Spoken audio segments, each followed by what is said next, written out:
আসসালামু আলাইকুম। আজকে আলু ভেঙে মাছ রান্না করব।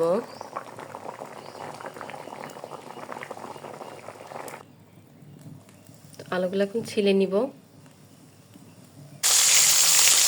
এখন মাছগুলো ভেজে নিব।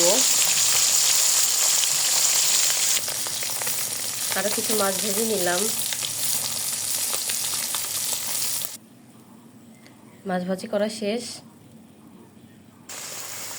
মশলাটা সুন্দর মতো কষিয়ে নেব। নুন দিলাম, হলুদ দিলাম, ধনে গুঁড়ো দিয়ে দিলাম।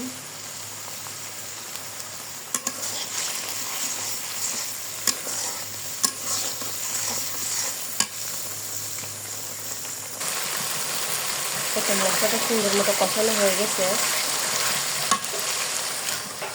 এই যে আলু ভাঙা, এবারে আলু ভাঙাটা দিয়ে দিব।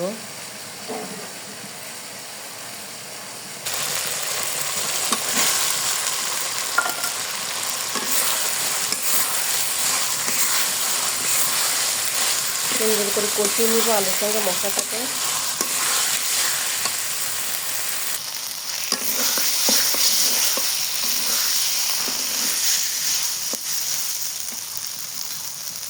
অল্প একটু পানি দিয়ে দিব।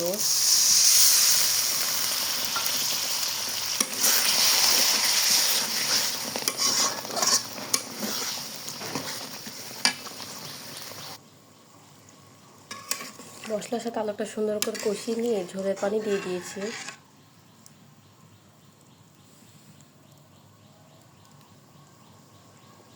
ফুটে আসলে, ঝোলটা ফুটে আসলে মাছ দিয়ে দিব। ঝোলটা ফুটে এসেছে, মাছগুলো দিয়ে দিব।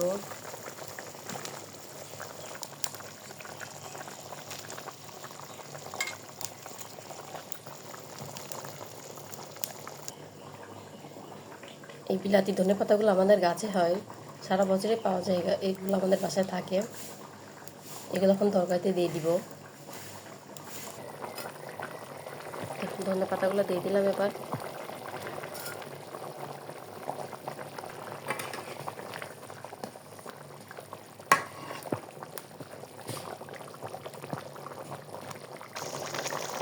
তরকারিতে একটু নুন কম হয়েছে, একটু নুন দিয়ে দিলাম। তরকারিতে ঝোল ফোটার আওয়াজটা কিন্তু খুব ভালো লাগে আমার।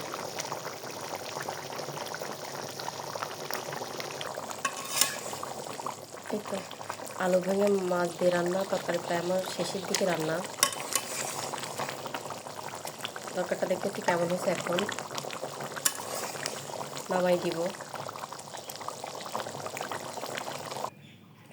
এই তো আলু ভেঙে মাছ রান্না আমার শেষ হয়ে গেল।